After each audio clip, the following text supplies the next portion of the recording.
Hello friends, তোমরা দেখছো আমি মাটনের প্রিপারেশনটা রেডি করে এবার মাটনটা রেডি করছি।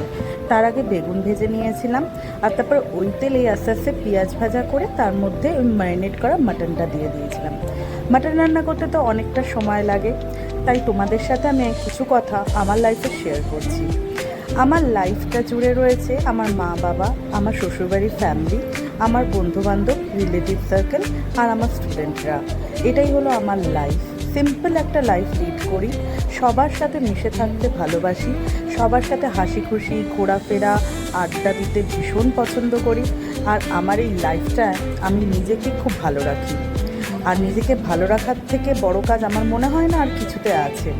তবে হ্যাঁ, এরকম যেরকম মাটন কষাতে হয় ধৈর্য ধরে, তেমনি ধৈর্য ধরেই সব কিছু কাজ কমপ্লিট করতে হয়। যে কোনো রকমের কাজ সেটা যদি তুমি ধৈর্য ধরে করো, আশা করি সেটা ঠিক একটা না একটা দিন ফল পাবে। আর আমি সেটাই বিলিভ করি যে আমিও ফল পেয়েছি, তোমরাও পাবে।